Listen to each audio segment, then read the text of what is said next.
Classroom থেকে শিক্ষকের ঝুলন্ত দেহ উদ্ধার। চাঞ্চল্যকর ঘটনা শিলিগুড়িতে। শিলিগুড়ির ফাঁড়াবাড়ি প্রাইমারি স্কুলের শিক্ষক ছিলেন সৌরভ কুমার রায়। শিক্ষকের অস্বাভাবিক মৃত্যুতে খুনের অভিযোগ পরিবারের। স্কুল কর্তৃপক্ষের একাংশ এবং স্থানীয়দের দিকে অভিযোগের তীর পরিবারের। শেষবার সৌরভের মোবাইল টাওয়ারের লোকেশন ছিল নেপাল সীমান্তবর্তী এলাকায়। শিক্ষকের রহস্য মৃত্যুর তদন্তে পুলিশ।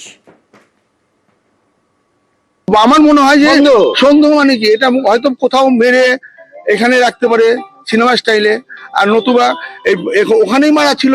মোবাইলটা নিয়ে ওই কোথাও মোবাইলটা পকেটে আছে, পকেটে দেবেন। তো ওর মতো ছেলের সাথে আপনি এলাকায় দেখতে পারেন। এটা মানে কারোর সাথে ওর কোনো সম্পর্ক মানে এরকম কিছু নেই, ও পরিষ্কার ছেলে। সান্দাকফুতে কলকাতার পর্যটকের মৃত্যু। সান্দাকফুতে মৃত্যু দক্ষিণ দমদমের এক তরুণীর। পাহাড়ে গিয়ে শ্বাসকষ্ট হয় অঙ্কিতা ঘোষের। গতকাল রাতে বাথরুমে পড়ে যান তরুণী। গতকাল রাতেই সান্দাকফু হাসপাতালে ভর্তি করা হয়। অবস্থার অবনতি হওয়ায় দার্জিলিং হাসপাতালে স্থানান্তর করা হয়। দার্জিলিং হাসপাতালে এই মৃত্যু হয় পর্যটকের। ভোর 3:20 খবর আসলো হচ্ছে বাথরুমে পড়ে গিয়ে নাক দিয়ে রক্ত বেরিয়েছে, আমরা হসপিটালে নিয়ে যাচ্ছি।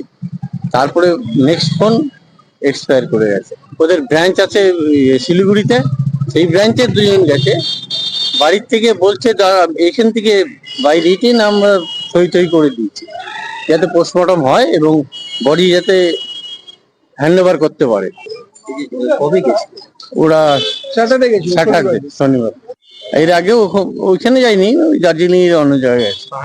হ্যাঁ, পাহাড়ে আছে, আরো গেছে, হিমাচলে গেছে, ঘোরার নেশা আছে।